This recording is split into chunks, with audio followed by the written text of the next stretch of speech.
Hi there guys, so Anthony Joshua has commented on the possibility of him having to vacate one of his world titles, either the IBF or the WBO world title, because both mandatories have been called.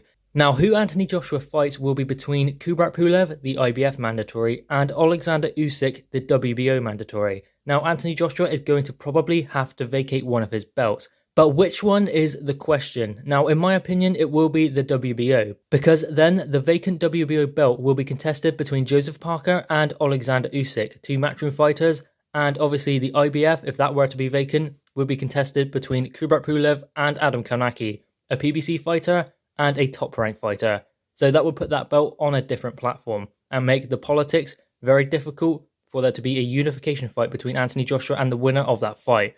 So in my opinion, it would be the WBO. But Anthony Joshua said he will stand as champion and he will go straight in to a unification fight after he has faced his respected mandatory. Now, this is what Anthony Joshua had to say. I always said the belts do not represent me. I will stand as champion even if I have to give one up.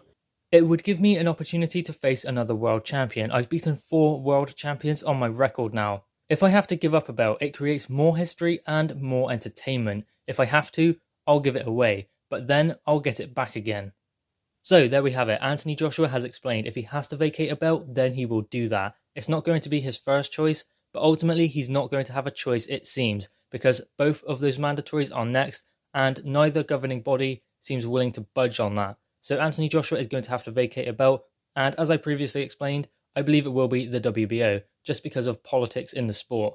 And obviously Anthony Joshua will still fight the winner of that fight anyway, whether it is a rematch with Joseph Parker or a fight with Alexander Usyk, which are both great fights anyway. So that means Anthony Joshua will likely face Kubrat Pulev next, and it will likely be in April. Now, I don't think it will be at Wembley, because I think Anthony Joshua explained that Wembley is not available, and it could be Tottenham's new stadium. That is where the fight could be staged. So Anthony Joshua obviously has some things to sort out with that, and I would expect Kubrat Pulev, that fight to be announced very, very soon, because that is the logical choice when you consider the politics of boxing.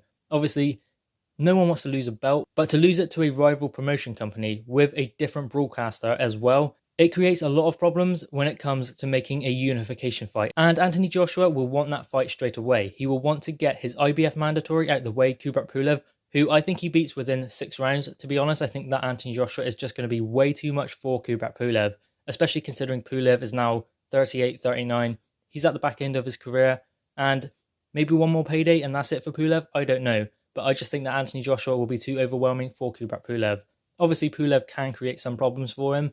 You know, the jab, moving his feet. He does hit pretty hard, but he's not the biggest punching heavyweight, and I just don't think he's going to be able to keep Anthony Joshua away. And Kubrat Pulev does not have a chin like Andy Ruiz Jr. Andy Ruiz Jr. was able to take punishment and dish out his own, whereas Kubrat Pulev, I believe, as soon as he gets hit, he's going to struggle to stay in there. We saw that in the Vladimir Klitschko fight, when Kubrat Pulev completely come undone. But still, that's his only defeat on his record, and he has a good win over Hughie Fury. So it is a good fight for Anthony Joshua. It's a good learning fight as well, because obviously he's a tall, rangy fighter, good jab, good feet. I mean, that will get him ready for someone like Tyson Fury, because let's remember, Anthony Joshua is still learning. Things are only just kicking off for Anthony Joshua. I don't believe he's even at his peak yet. That is still to come. So after that fight, after the Kubrat Pulev fight, if that is the one that happens, which as I said, I believe it will do, I think that Anthony Joshua will go straight into a unification fight with the winner of Alexander Usyk versus Joseph Parker. Now, obviously, there have been conversations about Alexander Usyk facing Derek Chisora. Now, I don't know whether if the WBO belt became vacant, whether Alexander Usyk would pull out of that fight if that fight had already been announced and agreed. They would have to give Derek Chisora a lot of step-aside money, but one thing that sticks out for me is if Alexander Usyk is unable to get out of that, if he fights Derek Chisora, and the WBO belt becomes vacant, does that not mean that Dillian Whyte can step in and fight Joseph Parker for the vacant WBO title? I mean, it wouldn't be great for Alexander Usyk. The WBO belt becoming vacant just when he is fighting Derek Chisora would not be great for Alexander Usyk, but it might be great for Dillian Whyte, because as I said, Dillian Whyte could step in and fight Joseph Parker for the vacant title, and it would be a bit of good fortune for Dillian Whyte, which he is well deserved. I mean, he's had a torrid year in 2019 in boxing, so something should break Dillian Whyte's way. He deserves that more than anyone in the heavyweight division, because he has just been so unlucky. And to get to the top in boxing, you need hard work, dedication, which Dillian Whyte has in abundance, but also one thing that is very important as well is luck. And Dillian Whyte is due some luck, so perhaps that could happen. Now, I don't know whether Alexander Usyk would pull out of a Derek Chisora fight. If that WBO belt were to become vacant, I would imagine he would. If not, then maybe he gets first shot at whoever wins the belt. I don't know. But as I said, that would just be nice for Dillian Whyte to have that opportunity and have a bit of luck break his way. But you can guarantee that Anthony Joshua will want to unify with the winner of that belt. He will want to go straight back in and win that belt back because Anthony Joshua's ambition is to become undisputed. And in order to do that, he needs all of the world titles. And another unification fight for Anthony Joshua, he's not going to sniff at that. It's a great way for him to make history again. And Anthony Joshua is all about that. I think he is revived after the Andy Ruiz Jr. rematch. I think that made him want those fights much, much more. I mean, the event and everything around it, the feeling he had when he won. And that was the most elated I've ever seen Anthony Joshua after winning a fight. And that is how he should be. And I think that has become quite addictive for Anthony Joshua after that. He wants to become undisputed and unify all of the belts.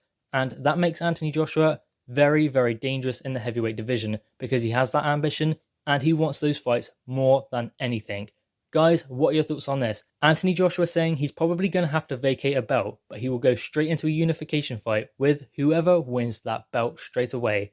Drop your thoughts in the comments below, guys. Click the thumbs up and subscribe if you are new. Thanks, guys.